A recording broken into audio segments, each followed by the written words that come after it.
Hello दोस्तों, स्वागत है आपका इस नए वीडियो में। तो आज की वीडियो में मैं बताऊंगा कक्षा 7 का गणित इकाई 5 क्या है, त्रिभुज है। तो त्रिभुज होता क्या है, मैं इसकी बात कर लेता हूं सबसे पहले। तो त्रिभुज क्या होता है, तीन भुजाओं से बनी बंद आकृति को त्रिभुज कहते हैं।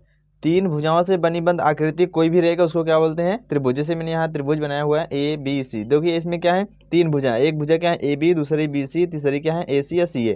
तो ये तीन भुजाओं से बनी बंद आकृति को त्रिभुज कहते हैं। त्रिभुज में तीन भुजा हो गई, AB, BC और CA। और इसमें तीन कोण होते हैं, एक कोण ये, दूसरा कोण ये और तीसरा कोण ये। त्रिभुज में तीन कोण, तीन भुजाएं, तीन शीर्ष होते हैं। और त्रिभुज किसी भी प्रकार से हो सकता है, इस प्रकार से भी त्रिभुज, इस प्रकार से भी, और ऐसा भी त्रिभुज, और इस प्रकार से भी त्रिभुज हो सकता है। तो अब हम बात करते हैं त्रिभुज के प्रकार की। तो त्रिभुज के कितने प्रकार होते हैं। त्रिभुज जो होते हैं मुख्यतः दो प्रकार के होते हैं। तो पहला क्या होता है, भुजाओं के आधार पर, और दूसरा कोणों के आधार पर। तो अब कहेंगे ये क्या होता है, भुजाओं और कोणों के आधार पर ये क्या, कौन सा त्रिभुज है। तो जो त्रिभुज हमने बताया यहाँ पर ABC, ये क्या है, एक त्रिभुज है। तो ये क्या होता है, जैसे भुजा AB हो गया, भुजा BC हो गया, भुजा CA हो गया। तो भुजाओं के आधार पर भी होता है, और जो ये मैंने कोण बताया, कोण A, कोण B, कोण C, ये कोणों के आधार पर भी त्रिभुज पर क्या होते हैं, प्रकार होते हैं। तो जो भुजाओं के आधार पर होते हैं वो कितना होते हैं, तीन, और जो कोणों के आधार पर होते हैं वो कितना होते हैं, तीन होते हैं। तो ये तीन तीन मिलाकर टोटल कितने होते हैं त्रिभुज के प्रकार, 6 हो जाएंगे। तो हम पहले बात करते हैं क्या, भुजाओं के आधार पर जो कौन कौन से प्रकार होते हैं। तो मैंने यहाँ पहला, देखिए ये मैंने पहला लिखा है क्या, समबाहु त्रिभुज। क्या है, समबाहु त्रिभुज। ऐसा त्रिभुज जिनकी सभी भुजाएं समान होती हैं।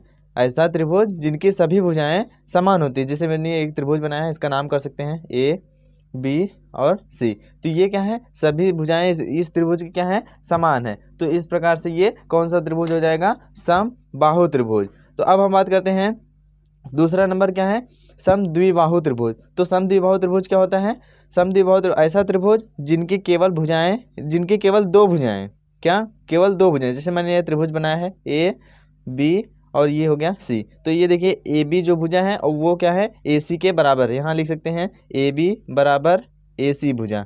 ये दोनों AB जो भुजा है और AC बराबर है, और जो BC है वो क्या है, डिफरेंट है, अलग है, बराबर नहीं है। अगर किसी भी त्रिभुज की सिर्फ दो ही भुजाएं बराबर होती हैं तो वो कौन सा त्रिभुज होता है, समद्विबाहु त्रिभुज होता है। अब हम बात करते हैं तीसरे की। तीसरा क्या है, विषमबाहु त्रिभुज। विषमबाहु त्रिभुज क्या होता है, ऐसा त्रिभुज जिनकी सभी भुजाएं भिन्न हो, सभी भुजाएं अलग, भिन्न का मतलब सभी अलग होती हैं। तो यहाँ मैंने देखिए ABC बनाया है, तो यहाँ से यहाँ लिख सकते हैं AB जो भुजा है, AB भुजा, और ये जो हो जाएगा BC भुजा, ये क्या है, बराबर नहीं। देखिए ये छोटा, इससे ये बड़ा है। अब BC भुजा बराबर क्या हो जाएगा, AC। तो ये क्या है, कोई भी भुजा किसी भुजा के बराबर नहीं है। तो इस प्रकार से ये लिख सकते हैं। अब हम बात करते हैं जो कोणों के आधार पर होते हैं वो कौन कौन से होते हैं। तो पहला मैंने लिखा है क्या, न्यून कोण त्रिभुज। न्यून कोण त्रिभुज क्या होता है, ऐसा त्रिभुज जिसका एक कोण न्यून कोण होता है, न्यून कोण। तो मैंने यहाँ त्रिभुज बनाया है ABC। तो यहाँ से त्रिभुज ABC है। अब यहाँ देखिए सभी का कोण जो है वो क्या है, न्यून कोण है। क्या है, सभी का न्यून कोण। न्यून कोण का मतलब क्या होता है, 90 से कम, 0 से ज़्यादा। जब 90 से कम और 0 से ज़्यादा रहेगा तो वो कौन सा कोण होता है, न्यून कोण। तो यहाँ ये जो सभी कोण होंगे ABC, ये तीनों कोण क्या हो जाएंगे, न्यून कोण। अब हम बात करते हैं ये कोणों के आधार पर जो दूसरा प्रकार होगा उसकी। तो दूसरा क्या है,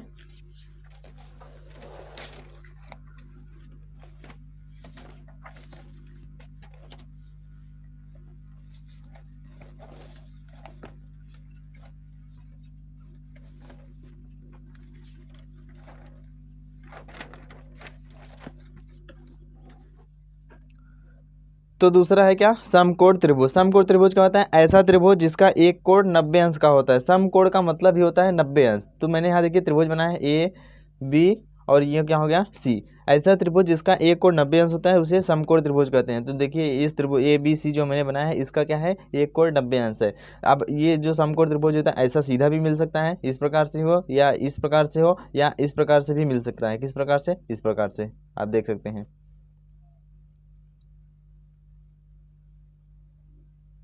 यहाँ से ये इस प्रकार से, तो ये क्या हो गया, 90 अंश। अब हम बात करते हैं तीसरा की। तीसरा क्या है, अधिक कोण त्रिभुज। अधिक कोण त्रिभुज क्या होता है, ऐसा त्रिभुज जिसका एक कोण अधिक कोण होता है। एक कोण क्या होगा, अधिक कोण होगा। अब ये अधिक कोण क्या होता है, 90 से ज़्यादा और 180 से ये बराबर नहीं है। हमने ये बताया था 90 से ज़्यादा 180 से कम होना चाहिए। देखिए मैंने बनाया है ABC, तो ये जो बी कोण बी है वो क्या है 180 से कम है और 90 से ये ज़्यादा है। तो ऐसा त्रिभुज जिसका एक कोण अधिक कोण होता है उसको क्या बोलते हैं, अधिक कोण त्रिभुज। अब हम बात करते हैं समकोण त्रिभुज। समकोण त्रिभुज में आप इसमें मिलता है क्या, पाइथागोरस। तो पाइथागोरस प्रमेय क्या होता है और उसको इसके में थोड़ा सा कुछ जानने वाली चीज़ें होती है, तो हम जान लेते हैं। तो सबसे पहले हम बात करते हैं क्या, समकोण त्रिभुज एक बनाया हमने क्या, ABC। तो ABC बनाया, तो जो समकोण त्रिभुज में जो कोण 90 अंश का होता है उसके सामने वाली भुजा को क्या बोला जाता है, कर्ण। क्या बोला जाता है, कर्ण। जैसे मैंने यहाँ त्रिभुज बनाया, अगर यहाँ 90 अंश होगा तो उसके सामने भुजा ये हो जाएगी, तो ये क्या होगा, कर्ण। वैसे ही मैंने यहाँ पर बनाया है समकोण त्रिभुज, अगर इसके ये 90 है तो इसके सामने वाली भुजा क्या हो जाएगा, कर्ण। अब हमने यहाँ पर इसमें ये कुछ लिखा भी है, देखें जो नीचे होता है, नीचे समकोण से साथ में वो क्या होता है, आधार। और जो सीधी लाइन होती है जो 90 अंश का कोण बनाती है और ये क्या होती है, सीधी लाइन होती है, तो उसको लंब बोला जाता है, नीचे के आधार। हमने लिया है क्या, मान लीजिए जो कर्ण है उसको A और लंब है जो उसको C और जो आधार है उसको B लिया है। तो ये क्या हो जाता है, कर्ण का स्क्वायर और बराबर क्या हो जाता है, लंब का स्क्वायर और प्लस आधार के स्क्वायर। तो ये आपस में बराबर हो जाते हैं। तो यहाँ मैंने एग्जाम्पल लेकर आपको दिखाया भी है। समकोण त्रिभुज में क्या होता है, जो कर्ण का स्क्वायर होता है वो लंब के स्क्वायर और आधार का वर्ग और लंब का वर्ग का योग जो होता है बराबर होता है। तो देखिए मैंने एग्जांपल लिया है, जैसे हमने यहाँ से ले लिया कि ये 5 क्या है, कर्ण हो गया, और 4 क्या हो गया, लंब हो गया, 3 क्या हो गया, आधार। तो जो कर्ण का मतलब 5 के वर्ग होगा वो 4 के वर्ग और 3 के वर्ग का योगफल होगा। देखिए 5 का वर्ग कितना है, 5 का वर्ग यहाँ लिखा है मैंने, 5 का वर्ग हो गया ये कर्ण, और उसके बाद में बी का मतलब ये बी लिखिए चाहे पहले चाहे सी, आधार दोनों को जोड़ना है तो कोई दिक्कत है नहीं इसमें, ठीक है। तो हम बात करते हैं अब इनके वर्ग की। तो 5 का वर्ग क्या हो जाएगा 25 और 4 का वर्ग 16, 3 का वर्ग कितना होता है 9।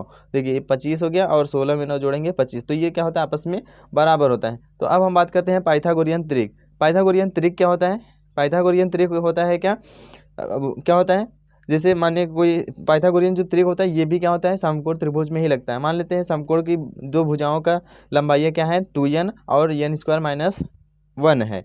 तो कर्ण की लंबाई क्या हो जाएगा, n² + 1 होगा। क्या होगा, कर्ण की लंबाई n² + 1 होगा। मैंने यहाँ लिखा भी है, देखिए दो भुजाओं का ये क्या है, दो भुजा है तो इसका वर्ग प्लस दूसरे भुजा का वर्ग और बराबर क्या हो जाएगा, जो कर्ण हो जाएगा। मैंने यहाँ लिखा है कर्ण की लंबाई का वर्ग, जबकि यहाँ पर क्या है, n क्या है 1 से कम है। और ये पाइथागोरस प्रमेय जो ने बताया ऊपर वो क्या होता है, आधार का स्क्वायर प्लस लंब का स्क्वायर बराबर कर्ण का स्क्वायर। तो हम पाइथागोरियन जो त्रिक है इसको हम देख लेते हैं एग्जाम्पल से।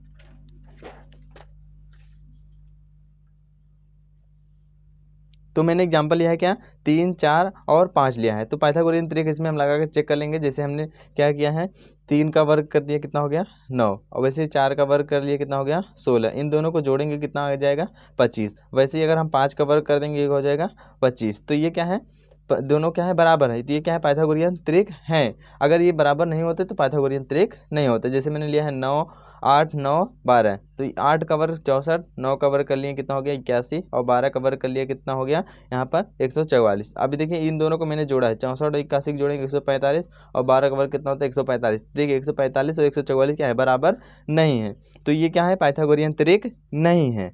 तो इस प्रकार से ये पाइथागोरियन त्रिक चेक कर सकते हैं। उम्मीद करते हैं कि आपको वीडियो पसंद आया होगा। अगर वीडियो पसंद आया है तो वीडियो को लाइक, शेयर, सब्सक्राइब और अपने दोस्तों के साथ ज़रूर शेयर कीजिएगा। मिलेंगे नेक्स्ट वीडियो में।